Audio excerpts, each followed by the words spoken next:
I have to be honest with you, I've been hiding from my bank statement lately. Specifically, those line items that show up around 7 p.m. almost every single night.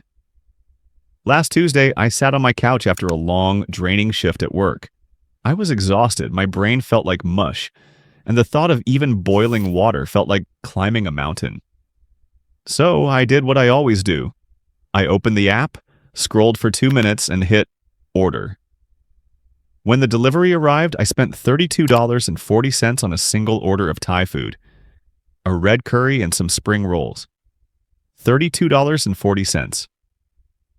When I looked at that number in the cold light of the following morning, I felt this heavy, familiar pit of shame in my stomach. It wasn't just about the money, it was the realization that I am literally eating away my progress. That one meal, one single hour of convenience, cost more than I'm currently paying toward the principal of my smallest credit card debt each week. It's embarrassing to admit this to a camera, but I've become a takeout addict because it's the path of least resistance. Every time I hit that place order button, I'm telling myself that my temporary tiredness is more important than my long-term freedom. I'm looking at my food category in my budget tracker right now, and for the last month, it's sitting at $240 in delivery fees and service markups alone. That's not even the food. That's just the cost of my laziness. That is $240 that could have vanished to debt, but instead it just vanished into a corporation's pocket. It makes me feel small and honestly a bit out of control. It's like I'm watching myself sabotage my own future, one brown paper bag at a time. I know I'm not the only one who does this, but sitting here in the quiet of my kitchen, it feels lonely. Have you ever felt that specific sting of guilt? That moment where you're looking at a receipt for something you've already consumed? Something that didn't even taste that good and realizing it just wasn't worth the setback? I'm sitting in that feeling right now, and it's the spark for what I had to do next. This is my real-time journey, not expert advice. Here is exactly what happened. I decided I couldn't keep living in that cycle of tiredness spend guilt. I sat down at my kitchen table with nothing but a plain piece of paper, a pen, and a very aggressive goal. I was going to spend less than $50 for an entire week's worth of lunches and dinners. I'm calling it my Minimalist Meal Prep system.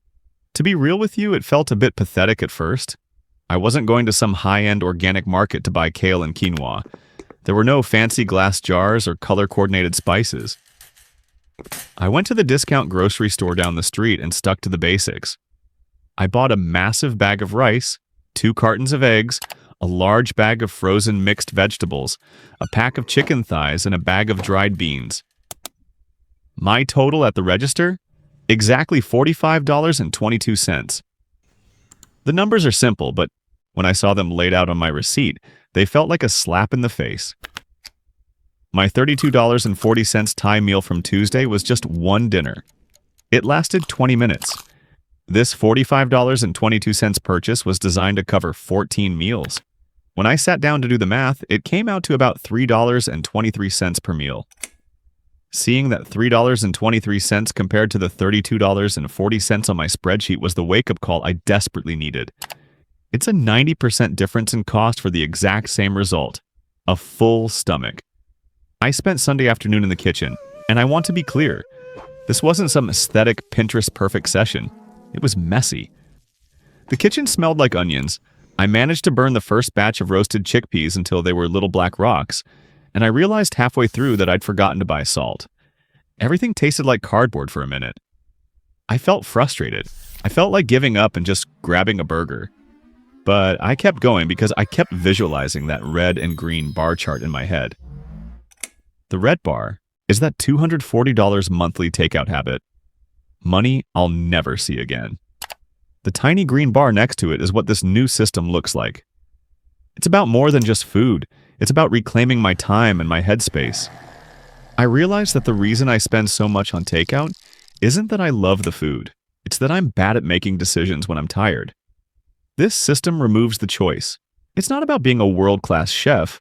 It's about creating an environment where it is actually harder for me to fail when I'm exhausted on a Tuesday night. I'm documenting this messy, unpolished process. the burnt beans and the bland rice, because I want to show the reality of choosing the boring path over the easy one. It's not glamorous, it's just necessary. If you're tired of the delivery fee lifestyle and you're sick of seeing your hard-earned money disappear into service fees, I'd love for you to subscribe and document your own messy journey alongside mine. We're just trying to figure out how to stop leaking money through our fingers, one $3 meal at a time.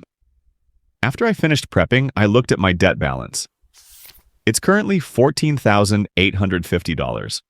For the first time in weeks, I didn't feel like that number was an immovable mountain. I felt like I finally had a shovel in my hand, even if I'm only moving one small scoop of dirt at a time. The numbers don't lie. I just saved nearly $200 this month just by changing how I look at my kitchen. Standing there in my kitchen, looking at 14 plastic containers filled with $3 meals, it hit me that this wasn't about the food at all. It was about the system.